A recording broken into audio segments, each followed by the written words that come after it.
मंगलम भवन भगवान विष्णु मंगलम गरुडध्वजः मंगलम पुंडरीकाक्ष मंगलायतनं हरिः.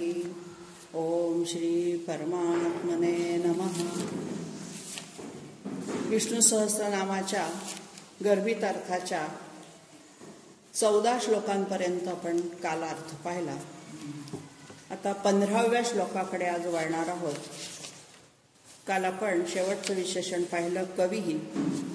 आता त्यानंतरच्या 15व्या श्लोकामधलं पहिलं विशेषण आहे लोकाध्यक्ष. अध्यक्ष अध्यक्ष शब्द आपल्याला माहित आहे. कुठल्याही सभेचा कुठल्याही कार्याचा जो अध्यक्ष असतो अधि अधिक ईक्ष असा त्याच्यामध्ये धातू आहे. म्हणजे सर्वांवर बारकाईने नजर ठेवणारा. ईक्ष म्हणजे पाहणे. मग सर्वांवर बारकाईने नजर ठेवणारा इथे कशाचा अध्यक्ष आहे? हा तर लोकाध्यक्ष.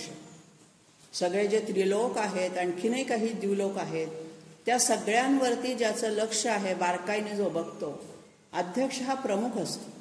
त्याच्या परवानगीने सगळे कार्यक्रम होत असतात. तसा हा विष्णू सगळ्या लोकांचा अध्यक्ष आहे, लोकाध्यक्ष आहे. त्याला नुसतंच याच्या कृपा छत्राखाली आपण सगळे काम करत असतो, कार्य करत असतो. पण तो नुसता लोकाध्यक्षही नाहीये. पुढे म्हणलंय सुराध्यक्ष. सुर म्हणजे देव. भगवान विष्णूंनी, भगवंतानी, परमात्म्यानीच या देवांची निर्मिती, या विश्वाचं कार्य सुरळीत चालावं म्हणून केलेली. मग त्यांच्यावर नजर ठेवण्याचं, त्यांच्यावर लक्ष ठेवण्याचं काम सुद्धा हा परमात्मा करतो. या अर्थाने त्याला सुराध्यक्ष म्हटलेलं आहे. म्हणजे देवांचाही अध्यक्ष जो परमेश्वर, तो अर्थ इथे प्रतीत होतो. हा आपल्या जवळ असतो. आपल्या सगळ्यांवरती तो लक्ष ठेवताना आपल्या हृदयामध्ये राहून बघत असतो. पण त्याची आपल्याला जाणीव होत नाही. समर्थ रामदास म्हणतात सदा सर्वदा देव सन्निध आहे कृपाळूपणे अल्पधारिष्ट पाहे. आपलं धारिष्ट बघतो तो की तुमच्यामध्ये किती धीर आहे. मी तर कृपाळूपणे तुमच्या सन्निध आहेच, पण कुणाच्या की जो धीराने वागतोय, घाबरून जात नाही. अशा अर्थाने इथे हा सुराध्यक्ष जो आहे, लोकाध्यक्ष जो आहे, तो आपल्याला आश्वसित करतोय की मी आहे, मी कृपाळू आहे, काळजी करू नका. आपण उगाच चिंता आणि काळजी करत बसतो आणि सगळा भार एकदा त्या अध्यक्षावरती सोपवला की त्या कार्यक्रमाची जबाबदारी कुणावरच राहत नाही. तसं हा सुराध्यक्ष, लोकाध्यक्ष जो आहे त्याच्यावरती आपल्या सबंध प्रपंचाचा भार आपण सोपवावा आणि आपण निश्चिंत मनाने त्यांनी आपल्या वाट्याला आणून दिलेली स्वधर्म कर्तव्य करावी असा याच्यातून अर्थ आहे. पुढे आणखीन म्हणलंय धर्माध्यक्ष. 3 प्रकारचा अध्यक्ष म्हणलंय. लोकाध्यक्ष, सुराध्यक्ष आणि धर्माध्यक्ष. हा धर्माचाही अध्यक्ष आहे. आता धर्माध्यक्ष म्हणजे काय? ही 3ही पद एकापेक्षा एक श्रेष्ठत्व दाखवतात. आधी लोकाध्यक्ष म्हटलं, मग लोकांपेक्षा वरचा सुराध्यक्ष, त्याच्याही वरचा तो धर्माध्यक्ष म्हटलं. आता हा जो धर्माध्यक्ष हा काय करतो तर संपूर्ण धर्मावरती त्याची नजर आहे. धर्म म्हणजे कालच सांगितलं की नीतीचे, आचरणाचे नियम. धर्म म्हणजे हिंदू धर्म, मुस्लिम धर्म असे नव्हेत. तर नीतीचे, आचरणाचे त्यांनी जे घालून दिलेले या सृष्टीच्या रचनेसाठी आवश्यक असणारे जे नियम आहेत हे कोण पाळतो आणि कोण पाळत नाही. ते नियम ज्याच्यात लिहिले आहेत तो धर्म. ज्या संहितेमध्ये असतील ती धर्मसंहिता किंवा ते वेद. हे सगळे वेदांपासून आलेले आहेत सगळे धर्माचे नियम. आणि म्हणून या सगळ्यांवरती जो अध्यक्षाच्या भूमिकेतून कार्य करतो. आता हे सर्वात वरिष्ठ जे पद आहे धर्माध्यक्ष, ते काय करतो तर तुम्ही केलेल्या कर्माला अनुरूप फल तुम्हाला देतो. जसं तुमचं कर्म तसं त्याचं फळ.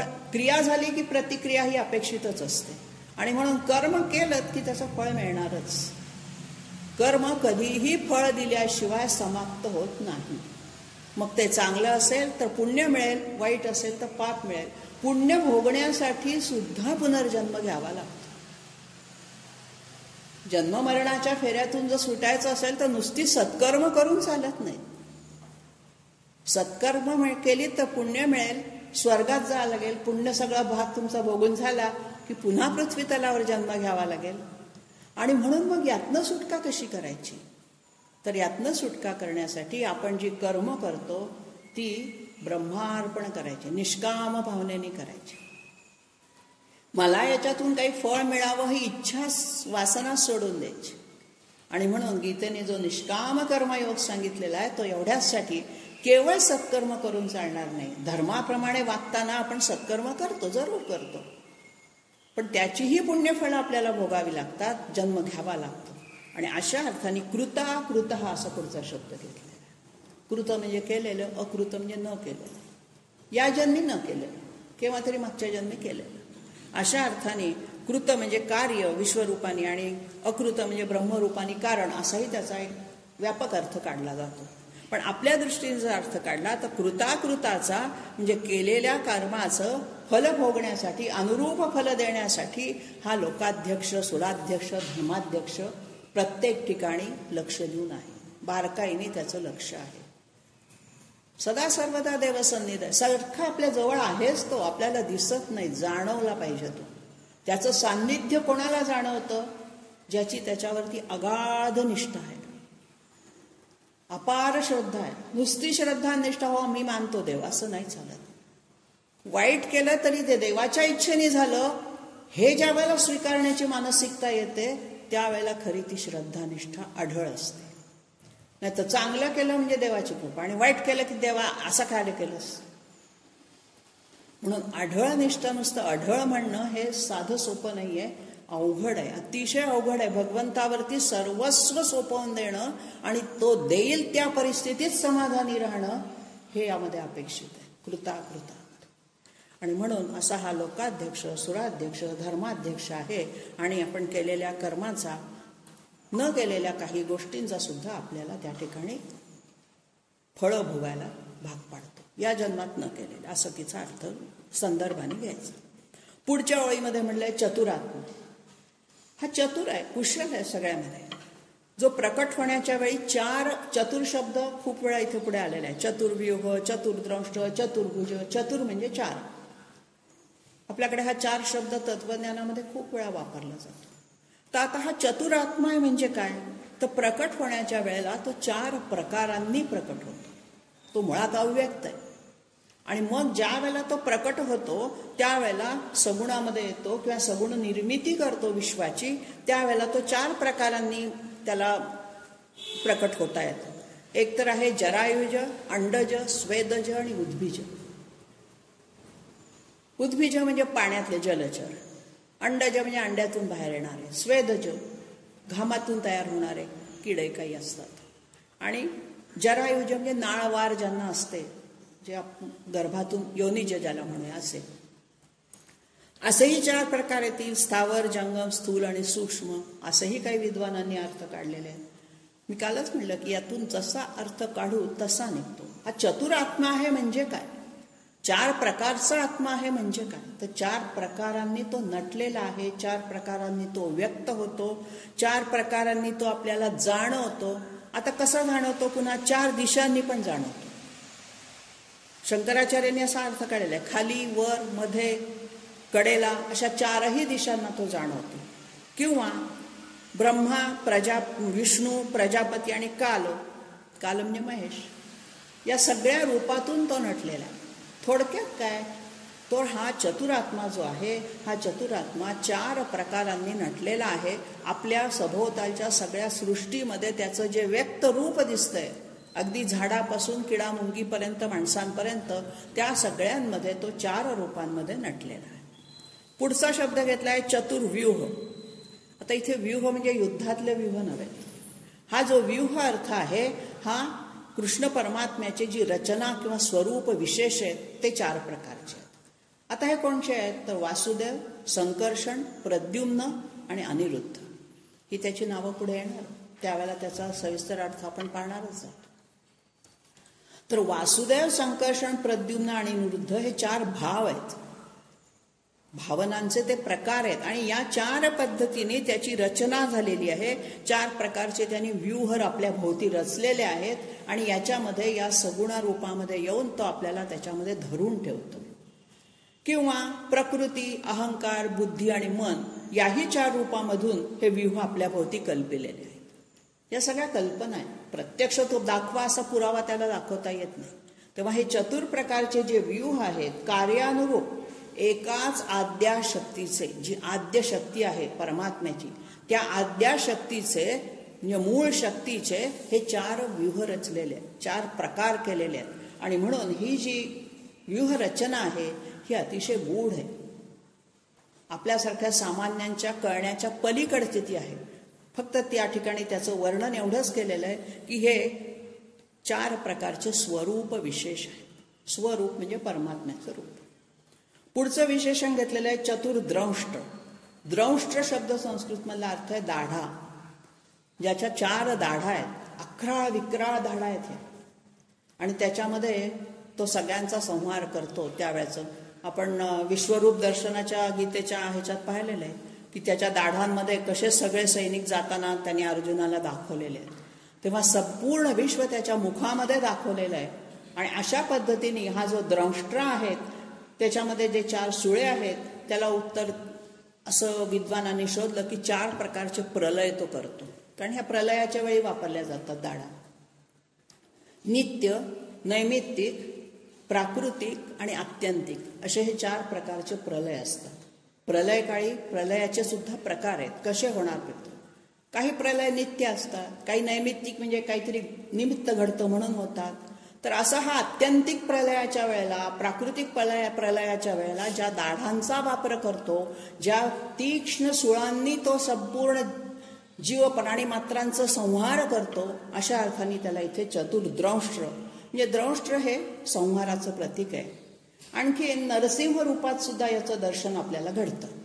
नरसिंहाच्या ज्या सिंहाच्या दाढा आहेत, सिंह हे विभूतीतलं एक विभूती आहे. विभूती योगामध्ये म्हटलेलं आहे सिंहाला विभूती आहे ती भगवंताची. आणि म्हणून अग्निरूपामध्ये किंवा नृसिंह रूपामध्ये त्याच्या या दाढा ज्या आहेत त्या संहाराचं काम करणार आहे, त्या संहाराचं ते प्रतीक आहे. पुढे म्हटलंय चतुर्भुज. चतुर्भुज विष्णू आपल्याला नेहमी मूर्ती बघण्यात आहे, फोटो आपण बघतो. तर त्याच्या ह्या ज्या 4 भुजा आहेत, भुजा म्हणजे हात, या 4 भुजांमध्ये त्यांनी शंख, चक्र, गदा आणि पद्म हे धारण केलेले आहे. पण ही कशाची प्रतीक आहेत? शंख, चक्र, गदा, पद्मच का धारण केलेलं आहे? तर शंख हे ध्वनीचं प्रतीक आहे, चक्र हे कालाचं प्रतीक आहे, त्याच्यानंतर गदा जे आहे ते सामर्थ्याचं प्रतीक आहे, आणि पद्म हे त्याच्या सुकुमारतेचं प्रतीक आहे. भक्तांप्रती त्याचा जो सुकुमार भाव असतो त्याचं प्रतीक पद्म आहे. आणि म्हणून शंख, चक्र, गदा, पद्मधारी जो चतुर्भुज विष्णू त्याचा इथे उल्लेख केला आहे, चतुर्भुजा.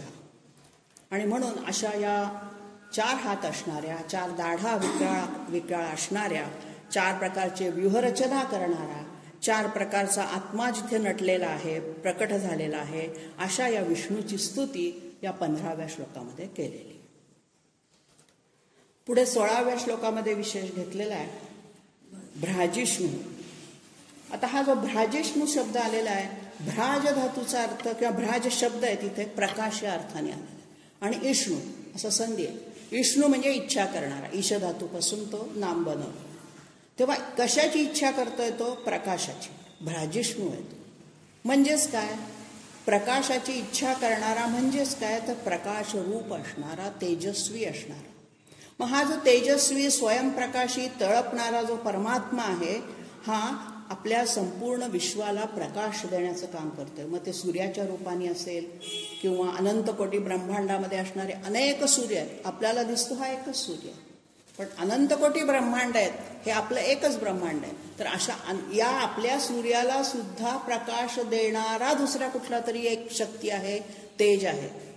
आणि म्हणून नवग्रहामध्ये रवीला एक ग्रह मानलेला आहे. विज्ञानातले लोक म्हणतात की तुमच्या नवग्रह स्तोत्रामध्ये सूर्याला कसा काय ग्रह मानलं? सूर्य हा तर तारा आहे, तो स्वयंप्रकाशी आहे. पण आमच्या ऋषीमुनींनी हेही शोधून काढलंय त्याच्या पुढे जाऊन की आमचा सूर्य हा स्वयंप्रकाशी नसून त्याला प्रकाश देणारी एक ऊर्जा शक्ती आहे. आणि म्हणून नवग्रहामध्ये व्यासांनी पहिला श्लोक जो घेतलेला आहे, जपा कुसुम संकाशम काश्यपेयम महद्युतिम तमोरिम सर्व पापभग्नम प्रणतोस्मी दिवाकर. त्या दिवाकराला वंदन, त्याचा उल्लेख इथे भ्राजिष्णू विशेषणामध्ये येतो. पुढचं विशेषण घेतलंय भोजन. आता हा जो विष्णू आहे एवढा मोठा व्यापक, हा काय आपल्यासारखं अन्न नाही खात. हा कशाचं भोजन करतोय? ज्ञानामृताचं. ज्ञानामृताचं भोजन करतोय. उपभोगण्याची जी क्रिया आहे ना त्याला भोजन म्हणतो. आपण जे काही खातो, आपण जेवायच्या आधी म्हणतो अन्न हे पूर्ण ब्रह्म, वदनी कवलेमध्ये म्हणतो. मग अन्न हे पूर्ण ब्रह्म आहे आणि आपण जे काही खातो त्या भगवंताचं स्मरण ठेवून आपण ते करतो. म्हणून आपलं भोजन हे सुद्धा विष्णुरूप आहे, असायला पाहिजे. आणि या अर्थाने इथे उपभोगण्याची जी क्रिया आहे त्याचा करता करविता सुद्धा भगवंत ईश्वरच आहे. आणि म्हणून माया किंवा प्रकृतीचा जो काही त्याला भोज्यरूप अन्न मिळतंय ते सुद्धा त्याच्याच कृपेने मिळतंय. म्हणजे जे खायचं अन्न तेही तोच, खाणारा आपण तोही त्याचाच अंश, जे काही ते आपल्याला मिळतंय जिथून तेच ती त्याच्याच कृपेने. म्हणजे सर्वात्मकता त्याची दाखवायची आहे विशेषणामध्ये, की सगळीकडे तोच भरून उरलाय, त्याच्या कृपेशिवाय काहीही अशक्य आहे. आणि म्हणून पुढचंच विशेषण घेतलंय भोक्ता. भोक्ता म्हणजे भोजन करणारा. आपण भोजन करतो त्यावेळेला आपण भोक्ता असतो, उपभोग घेतो त्या वस्तूंचा, गोष्टींचा. तर हा भोक्ता सुद्धा आपल्यामध्ये असणारा परमेश्वराचा जो अंश आहे तोच आहे. म्हणजे भोजनही तोच, भोज्यही तेच, अन्नही तोच आणि भोजन करणारा भोक्ताही तोच. अशा अर्थाने इथे भ्राजिष्णुर भोजनम भोक्ता असं शब्द वापरलेला आहे. तुकाराम महाराजांचा अभंग मला आठवला. साखरेचा भोक्ता साखरेची झाला. साखर खाता खाता खाता साखरेचा नैवेद्य देवाला दाखवता साखरेचा भोक्ता मी आहे, साखरच झालो मी, साखरच बनून गेलो. म्हणजे मी देवाचाच बनून गेलो. मी आणि देव याच्यामध्ये फरकच राहिला नाही. तुकाराम महाराजांचं हे फार प्रसिद्ध अभंग आहे. साखरेचा भोक्ता साखरेची झाला. तो स्वतः साखर बनून गेला आणि स्वतःच्या त्या परमात्म्यामध्ये विलीन होतोय. तेव्हा पुढचं विशेषण आहे सहिष्णू. आता सहिष्णू हा शब्द आपण व्यवहारातही वापरतो, सहन करणारा, सहनशील. आता इथे सहनशील हा कोणत्या अर्थाने म्हटलेला आहे? की जो काही सगळं या विश्वामध्ये घडणाऱ्या ज्या काही घडामोडी आहेत, चांगल्या वाईट, त्या सगळ्या तो बिचारा सहन करतो.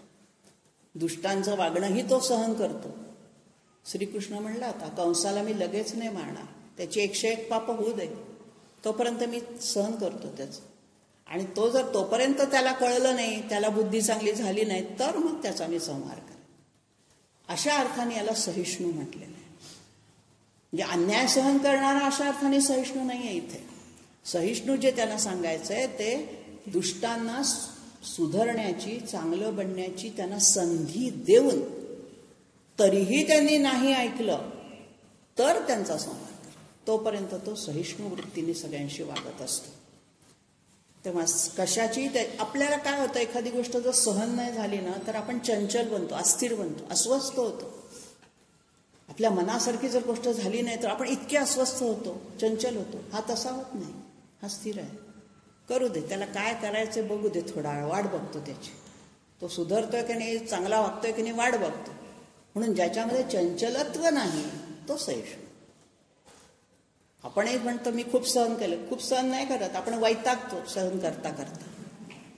स्थिर वृत्तीने सहन करता येणं हे अध्यात्मातलं लक्षण आहे.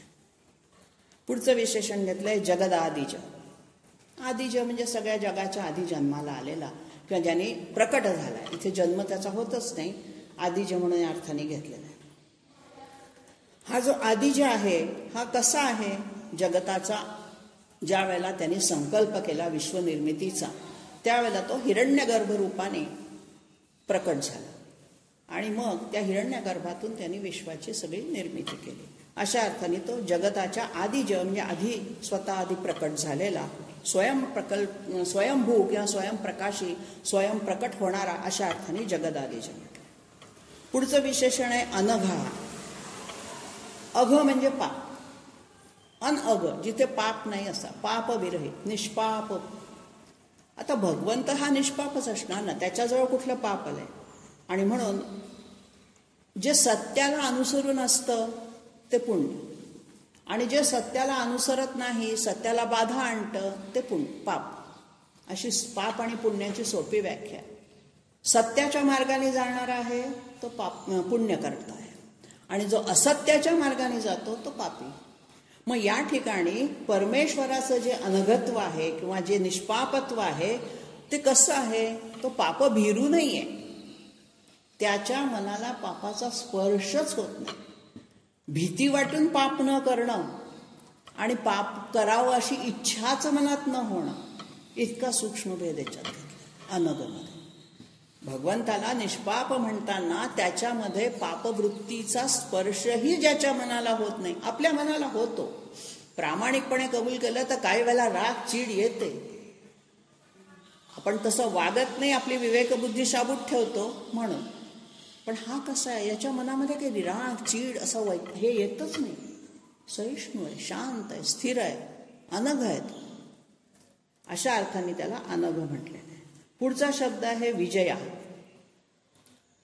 व्यावहारिक भाषेमध्ये विजय म्हणजे जय मिळवणं, समोरच्या व्यक्तीला किंवा समोरच्या शत्रूला पराभूत करून स्वतः विजयी होणं. पण इथे विजयाचा अर्थ काय? ज्याचा कधी पराभव होतच नाही अशा अर्थाने हा विजयी आहे. म्हणजे लौकिक अर्थाने पुढचा विशेषण आहे जेता. जेता म्हणजे जिंकणार. एखादा राजा ज्या वेळेला दुसऱ्या राजाला जिंकतो त्याला आपण जेता म्हणतो.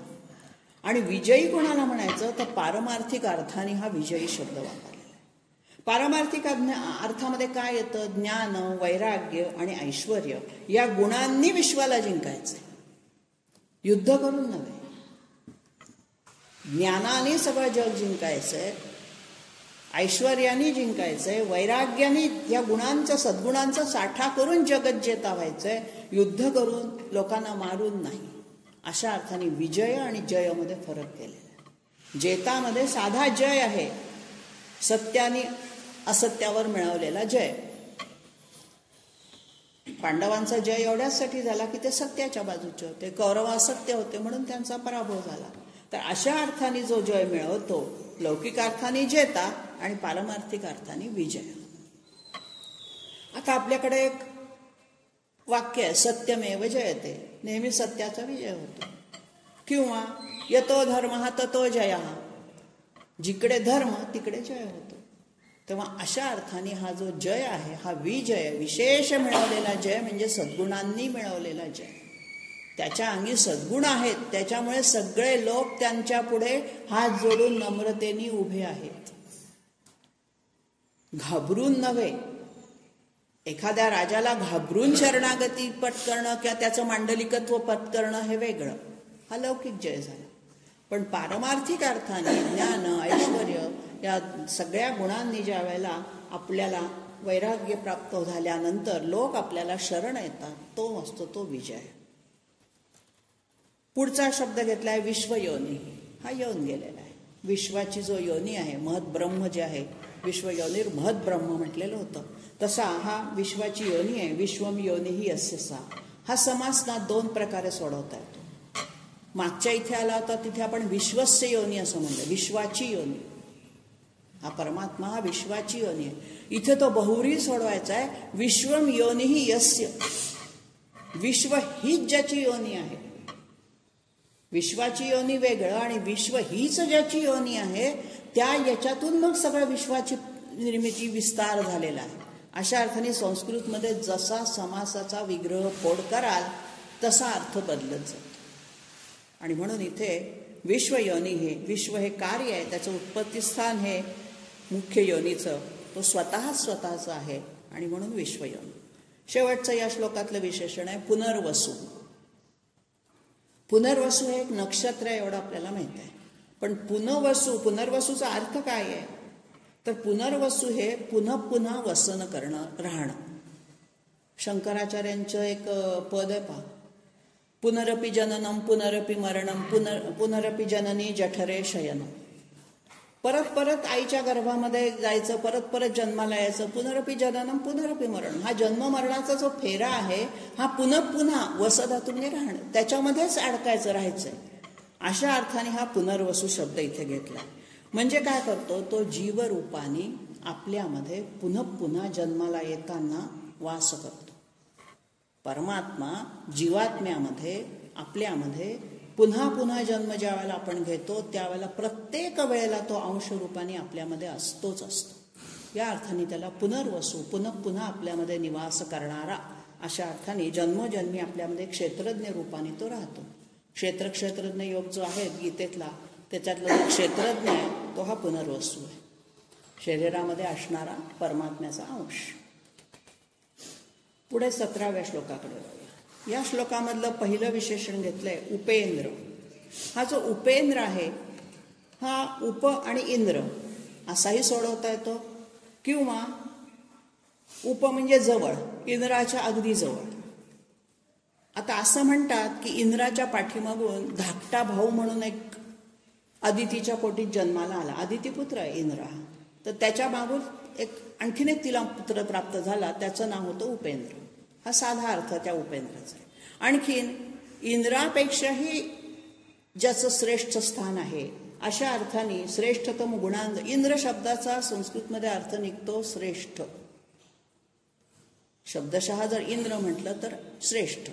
सुरेंद्र म्हणजे देवांमध्ये श्रेष्ठ, म्हणून आपण त्याला इंद्र म्हणतो.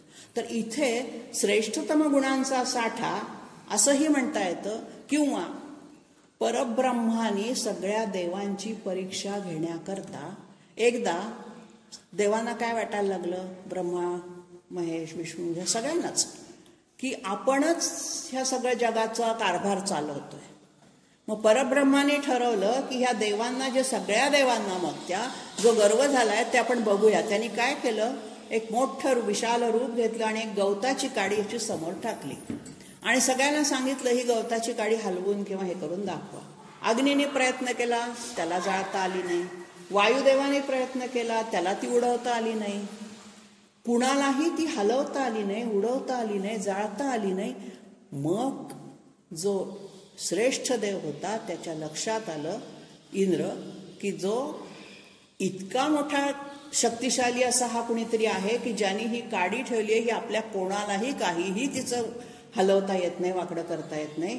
ते इंद्राच्या लक्षात आलं, कारण इंद्राला जवळून त्या परमात्म्याने दर्शन दिलं.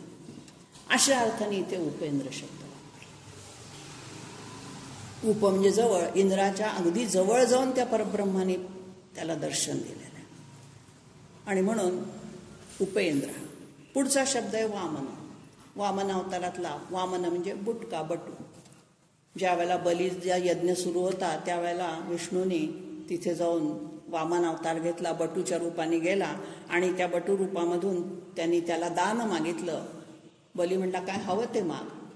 त्याला म्हटलं हा छोटासा बटू आहे, छोटासा दिसणारा मुंजा मुलगा दिसतोय, गानवं घातलेला, हा काय मागणार मागून मागून, माग काय मागायचं ते.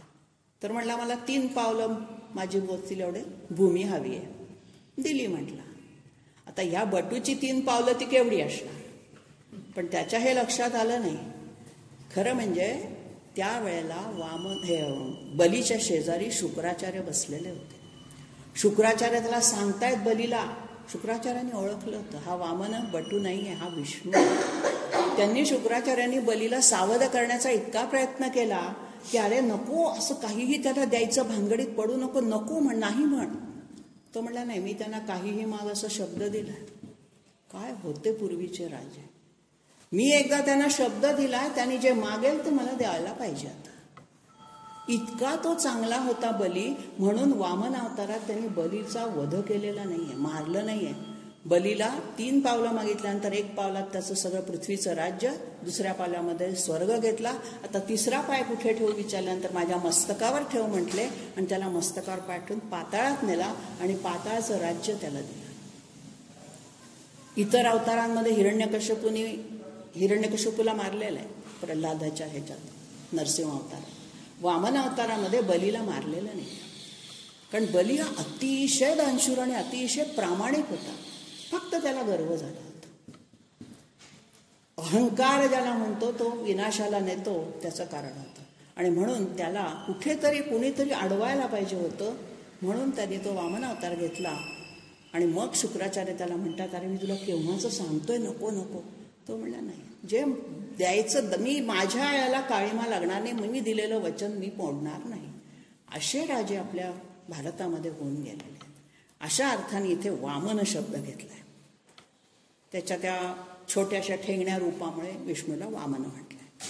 आणि लगेच त्याच्या विरुद्ध अर्थाने विशेषण वापरले प्रांशू. प्रांशू म्हणजे उंच, खूप उंच, नुसतं उंच नाही. आता हा जो उंच होता, त्या बलीच्या यज्ञामध्ये ज्या वेळेला 3 पावलं द्यायची वेळ आली, तो छोटासा वामन असलेला बटू एकदम खूप उंच झाला. अशा अर्थाने प्रांशू म्हटलं. इतका उंच झाला की सूर्यचंद्र त्याच्या गुडघ्यापर्यंत यायला लागले असं वर्णन आहे. इतका तो मोठा झाला. अशा अर्थाने वामन आणि प्रांशू परस्पर विरोधी, पण दोन्हीही विष्णूच. अशा इथे विष्णूचं हे केलेलं आहे. विराट रूप घेतल्यानंतरचं त्याचं रूप आहे प्रांशू. पुढचं विशेषण आहे अमोघा.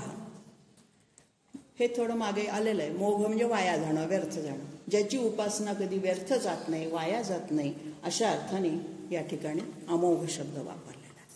पुढचं विशेषण घेतलंय शुचिही. शुची म्हणजे पवित्र. पवित्र, अंतर्बाह्य पवित्रता इथे अपेक्षित आहे. नुसतं स्नान केलं म्हणजे आपण पवित्र झालो, ते बाह्यांगाने झालो. पण आपल्या चित्ताची शुद्धी हे जे पावित्र्य आहे. आणि म्हणून शुचीचे 2 प्रकार आहेत, कृत्रिम आणि सहज. कृत्रिम कशी असते? पाण्याने धुवून एखादं वस्त्र मलिन झालं, पाण्याने धुतलं की ते कृत्रिमरित्या शुद्ध केलं, आपण शुच केलं. पण हे जे सहज शुद्ध आहे, या सहज शुद्धीसाठी काय असतं? आकाशाचं हे दिलंय उदाहरण. आकाश कसं आहे? सहज शुद्ध आहे. त्याला कशात मलिन होतच नाही मुळात. कशानेही कुठल्याही गोष्टीने ज्याच्या स्वरूपामध्ये बदलच होत नाही असं आकाश आहे. निर्लेप आहे. ढग आले काय, गेले काय, वायू आला काय, वायू गेला काय, आकाश म्हणजे पोकळी आहे अक्षरशः, परंतु त्यामध्ये बदल होत नाही. ते तत्व तसंच्या तसं राहतं. आणि हे पंचमहाभूतातलं जे आकाश तत्व आहे ते आपल्यामध्ये सुद्धा आहे. 30 पंचमहाभूत आपल्यामध्ये आहेत. आपल्या उदर पोकळीमध्ये ह्याचाच वास्तव आहे, आकाश तत्वाचंच. आणि म्हणून हे जे शुची म्हटलंय अत्यंत पवित्र, अशा अर्थाने अजून एक अर्थ असा काढलाय की ज्याच्या स्मरणाने, दर्शनाने, पूजनाने, अर्चनाने आपणही पवित्र होतो. तो स्वतः पवित्र आहे. पवित्र वातावरणात गेलं की आपण पवित्र होतो. म्हणून आपण मंदिरात जातो की तिथलं वातावरण पवित्र असतं. यज्ञ करताना हातामध्ये एक दर्भ बांधतात, त्यालाही पवित्रा म्हणतात. पण ते पवित्र असतं, ते आपल्याला पवित्र करतं आपण धारण केलं. आणि म्हणून ज्याच्या स्मरणाने आपण पवित्र होतो, अशा अर्थाने पण शुची आहे. आणि आपण कुठल्याही प्रकाराने मलिन व्हायचं नाही, चित्त आपलं मलिन होऊ द्यायचं नाही.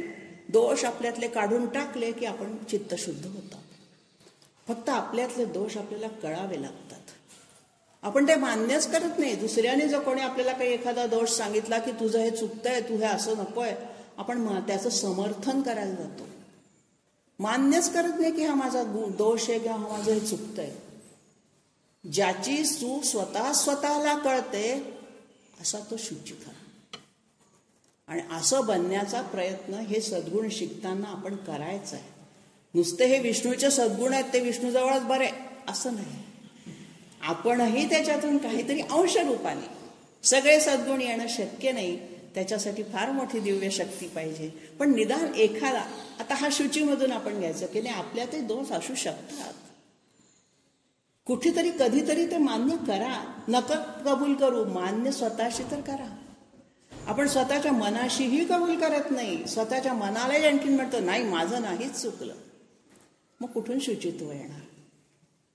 म्हणून अशा प्रकारचं शौच, शुचित्व, पावित्र्य आपण आणण्याचा प्रयत्न तरी केला पाहिजे. एक तरी पाऊल त्या दृष्टीने आपण टाकण्याची आपल्याला बुद्धी झाली पाहिजे. पुढचं विशेषण आहे ऊर्जिता. ऊर्जा म्हणजे बल. आता या ठिकाणी जे सामर्थ्य, बल अपेक्षित आहे ऊर्जितमध्ये, ते ऐश्वर्य, उन्नती या सगळ्यांनी हा युक्त आहे. परमात्मा जो आहे हा परमेश्वराची जी ऊर्जा शक्ती आहे अत्यंत बलशाली आहे. एवढं मोठं अद्भुत विश्व निर्माण करण्यासाठी केवढी ऊर्जा शक्ती लागणार आहे, सामर्थ्य लागणार आहे, ते सगळं त्याच्याकडे पलीकडे आहे. आणि म्हणून असा हा जो ऊर्जितावस्थेमध्ये आलेला हा जो परमात्मा आहे, हा काय करतो तर या संपूर्ण बलादी गुणांचं अतिशय अधिक प्रमाणामध्ये वापर करतो आणि या जगाची, विश्वाची उत्पत्ती करतो. म्हणून त्याला ऊर्जित असं म्हटलेलं आहे. ऊर्जाचंच नाम केलंय ऊर्जिता, विशेष नाम केलं. पुढचं विशेष नाम घेतलंय अतींद्र. हा अतींद्रिय शब्द आपण ऐकलेला आहे, इंद्रियांच्या पलीकडचा, तसाच अतींद्र आहे. आता इंद्रियांच्याही पलीकडचे किंवा इंद्रापेक्षा अतिंद्रमध्ये घेतलं तर इंद्रापेक्षा वरचढ असा. पण हा जो सगुणा पलीकडचा जो निर्गुण आहे ना, तो इथे अपेक्षित आहे. म्हणजे काय तर या इंद्रियांना तो कळत नाही. इंद्रियादी विषयांमुळे किंवा इंद्रियांच्या आवाक्यात नाही येतो. पंच ज्ञानेंद्रिय पंचकर्मेंद्रिय यांना त्याचं मूळ स्वरूप कळतच नाही, अगोचर येतो. अशा अर्थाने तो अतिंद्रिय आहे, अतिंद्र आहे, सगुणा पलीकडचा आहे. आणि म्हणून ज्ञान सामर्थ्य ऐश्वर हे त्याच्या आपल्या कल्पनेपेक्षाही अवाढव्य रूपात त्याच्याजवळ आहे अशा अर्थाने. आणि साधा अर्थ इंद्रापेक्षा वरचढ असाही त्याच्यातून काढलेला आहे. पुढचं विशेषण घेतलंय संग्रह. आता हा जो संग्रह करतो हा कशाचा संग्रह करणार आहे? आपल्यासारखा काही वस्तूंचा पैशाचा संग्रह करत नाहीये. मग हा विष्णूजवळ संग्रह कशाचा आहे? संग्रह म्हणजे साठवून ठेवणं. तर प्रलय काळी जे सगळे प्राणी मात्र पसरलेले विश्वामध्ये आहेत ते सगळे गोळा करून आणतो आणि स्वतःमध्ये सामावून घेतो. त्यांचा तो संग्रह करतो. आणि म्हणून प्रलय काळचं वर्णन करताना आपला विस्तार जो त्यांनी केलेला आहे तो सगळा आवरून घेतो आणि आपल्यामध्ये तो पुन्हा साठवतो. अशा अर्थाने तो संग्रह केलेला आहे. आणि पुनःसृष्टीसाठी पुन्हा करायचंय, पुन्हा त्या सृष्टीची पेरणी नांगरणी सगळं त्याला करायचंय. आणि म्हणून लागणारं जे बीज आहे ते बीज तो स्वतःकडे ओढून घेतो आणि स्वतःमध्ये साठवून ठेवतो. असा तो संग्रह आहे. पुढचं विशेषण घेतलंय सर्ग. सृज धातू आहे, निर्माण करणे उत्पन्न करणे अशा अर्थात. तेव्हा निर्माण करण्याला जे योग्य असं जे जगत आहे त्याच्या रूपाने हा नटलेला आहे. सर्ग त्याचं हे केलेलं आहे, विशेषण केलेलं आहे सृजपासून. म्हणजे काय तर हा संपूर्ण विश्वामध्ये विश्वरूपाने नटताना निर्माण करताना त्याच्या उत्पत्तीला जे कारण लागतं, उत्पत्तीला जे निमित्त कारण उपादान कारण लागणार आहे तो सगळं तोच स्वतः पुन्हा पुन्हा पुन्हा पुन्हा वेगवेगळ्या शब्दामध्ये त्याची स्तुती केली.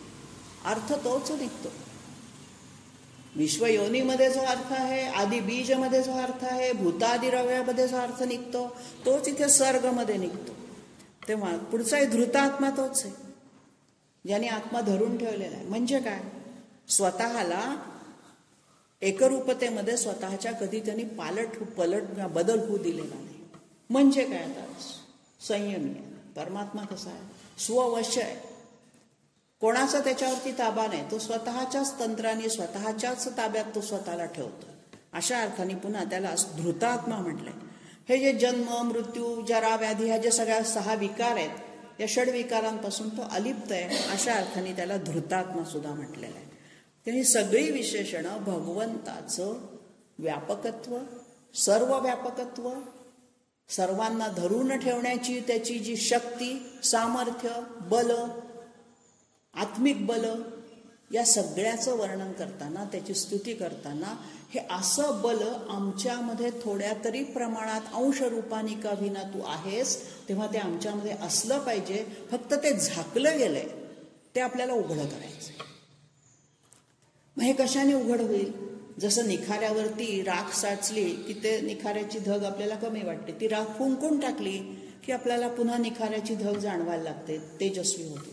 तसं आपल्या ज्ञानरूपी आपल्या विद्यारूपी निखाऱ्यावरती ही अज्ञानाची राख बसलेली आणि ती ज्ञानाने फुंकून टाकायची. आणि ज्या वेळेला असं हे आत्मज्ञान प्रज्वलित होतं त्यावेळेला अज्ञानाची राख उडून जाते. आणि म्हणून हे आत्मज्ञान प्रकट होण्यासाठी आत्मज्ञानामध्ये आपण मग्न होण्यासाठी जी उपासना आहे ती विष्णूची उपासना आहे. ज्याची उपासना करायची तो तितकाच तेजस्वी हवा ना, अग्नीसारखा. तेव्हा ही विष्णूची उपासना जी आहे ही ज्ञानोपासना आहे. ज्ञानाची उपासना करायची. आणि कशासाठी? तर मला तुझ्यासारखं तेजस्वी रूप मिळू दे, मलाही तुझ्यामध्ये विलीन व्हायची जी पात्रता आहे ती माझ्यामध्ये येऊ दे. त्याशिवाय कसा भगवंत आपल्याला जवळ करेल? त्याच्या इतकी पात्रता जर आपण आणलीच नाही, आपली लायकी किंवा आपली क्षमता जर तेवढी नसेल तर आपण त्याच्यापर्यंत पोहोचूच शकत नाही. आणि म्हणून या ठिकाणी सर्ग धृतात्मा हे 2 शब्द वापरलेले आहेत. ज्याने आत्मा धरून ठेवलाय किंवा जो स्वतःच्या स्वरूपामध्ये एवढासाही बदल करू शकत नाही, स्ववश आहे, संयमी आहे. पुढे 2 शब्द आलेत, नियम आणि यम. नियम जे असतात त्याला इंग्लिशमध्ये ज्याला लॉ म्हणतात ते, म्हणजे या सगळ्या जगाच्या व्यवहारासाठी, जगाला वळण लावण्यासाठी आवश्यक जे काही नियम आहेत, जे धर्माने घालून दिलेले आहेत, ते धर्माच्या पद्धतीने वागण्यासाठी, सगळ्यांवरती नीतीने वागण्यासाठी आवश्यक असलेले हे नियम दुसऱ्याने घातलेले असतात. आपल्या संहितेचे काही नियम आहेत, भारताची घटना जी आहे त्याच्यामध्ये काही नियम लिहिलेले आहेत, ते पाळणं प्रत्येक नागरिकाचं कर्तव्य असतं. त्याला नियम शब्द वापरलाय. म्हणजे सगळ्या जगताला त्याच्या त्याच्या अधिकारानुसार अधिकार दिलेले आहेत. जशी कर्तव्य सांगितली आहेत तशी काही अधिकार दिलेले आहेत. त्यानुसार जे नियम आहेत ते नियम बंधनकारक असतात, सगळ्यांनी पाळले पाहिजेत. सगळ्यांना त्या नियमांचं पालन करताना जीवाला सुद्धा परमात्म्याने काही नियम घालून दिलेले आहेत. तर हे जे जीवाला घालून दिलेले सृष्टीचे नियम आहेत ते 3 प्रकारचे आहेत, भौतिक, नैतिक आणि आध्यात्मिक. भौतिक त्याच्यामध्ये आपल्या शरीराबद्दल काही नियम आहेत, वाटेल तितकं खाऊन चालेल का, भौतिक नियम आहेत आपल्याला. काही आध्यात्मिक आहेत, काही मानसिक आहेत, ज्याला आपण नैतिक म्हणूया. नैतिक नियम हे मानसिक आहेत. तुमच्या मनाने ती नीतिमत्ता पाळली पाहिजे. मनाने सुद्धा पापबुद्धी येता कामा नये, मनात सुद्धा येता कामा नये वाईट. अशा अर्थाने भौतिक, नैतिक आणि आध्यात्मिक असे हे नियम जे आहेत, त्या नियमांमध्ये कोण आहे तर विष्णू. ते नियम कोणी बनवले, त्या नियमांचं कर्तृत्व कोणाकडे जातं तर विष्णूकडे, आणि नियंत्रणही तोच करतोय. तेव्हा वागण्याच्या पद्धती, नियम, धर्माचे नियम हे जे आहे याचा नियंत्रण करता तोच आहे. 5 प्रकारचे नियम योगशास्त्रामध्ये सांगितलेले आहेत. योगाचा जर अभ्यास करायला, पातंजल योगशास्त्राचा जर अभ्यास करायला घेतलं तर शौच, संतोष, तप, स्वाध्याय, ईश्वर आणि प्रणिधान असे 5 प्रकारचे. ते थोडे क्लिष्ट आहे सांगणं, पण थोडक्यात सोपं करून सांगते. शौच म्हणजे पावित्र्य, संतोष म्हणजे समाधान, तप म्हणजे स्वयंशिस्त, स्वाध्याय म्हणजे स्वतः करायचं अध्ययन, त्यानंतर येतं ईश्वर, ईश्वराच्यावरती असणारी श्रद्धा, आणि प्रणिधान म्हणजे एकनिष्ठता, भगवंताशी एकनिष्ठ राहणं. हे 5 प्रकारचे नियम योगशास्त्राचा अभ्यास करणाऱ्याला पाळणं आवश्यक असतं. आणि ते पतंजली मुनींनी त्याचं सविस्तर वर्णन पातंजल योगशास्त्रामध्ये केलेलं आहे. त्या अर्थाने सुद्धा हा नियम बनवणारा असा हा आहे. पुढचं विशेषण आहे यम. आता नियम आणि यमामध्ये, यम शब्द नियमामध्ये पण आहे, पण नियम हा दुसऱ्याने घालून दिलेला आहे. आणि यमामध्ये काय येतं, स्वतःला घालून घेतलेली बंधनं. म्हणजे ही कोणी माझ्यावर लादलेली नाही आहेत, मी स्वतःहून ती स्वीकारलेली असतात. मीच माझ्या मनालाच ते करायला सांगितलेलं असतं, आणि म्हणून यमामध्ये हा स्वतःला घातलेलं हे बंधन असतं. ते पाळायचं की नाही हे तुमच्या स्वतःवरच अवलंबून आहे. नियम नाही पाळले तर शिक्षा होते, दंड असतो. यमाचं तसं नाही. यम हे तुम्ही तुमचे ठरवायचे, तुम्ही कोणते कोणते यम पाळायचे. ते अंतःकरणामध्ये राहून आपल्याला हे सगळे नियम पाळायचे. आणखीन असा योगशास्त्रातला जर उल्लेख पाहायला गेलं, कारण योगशास्त्राचं विवेचन शंकराचार्यांनी जास्त पद्धतीने भाष्य करताना केलेलं आहे. योगशास्त्रामध्ये काय उल्लेख केलाय, अहिंसा, सत्य, अस्तेय, ब्रह्मचर्य, अपरिग्रह हे गुण जे आहेत हे त्याचं ज्याचं स्वरूप आहे तो यम. थोडीशी कळायला संकल्पना क्लिष्ट आहे. योगशास्त्र इतकं सोपं नाही आहे.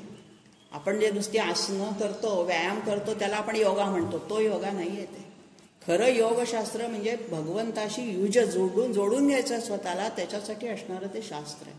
मग आता हे काय काय आहे, शौच म्हणजे पावित्र्य कळलं, संतोष कळलं, तप म्हणजे स्वयंशिस्त. तर ह्या सगळ्याच्या बरोबर अहिंसा, सत्य, अस्तेय, ब्रह्मचर्य आणि अपरिग्रह हे गुण आवश्यक असतात. जो योगाचा अभ्यास करणारा आहे त्याच्याजवळ कोणते 6 गुण आवश्यक आहेत, तर अहिंसा, सत्य हे सोपं आहेत कळायला, अस्तेय म्हणजे चोरी न करणं, ब्रह्मचर्य पाळणं, आणि अपरिग्रह म्हणजे कोणत्याही वस्तूचा स्वीकार नाही करायचा, त्याग करायचा. हे जे गुण त्याच्या जे आहेत ते सगळे या विष्णूमध्ये आहेतच, आणि म्हणून त्याला यमस्वरूपही म्हटलंय. आणि साधा वरवरचा अर्थ घेतला तर यम हा आपला संहार करता प्राण घेणाऱ्याला आपण यम म्हणतो.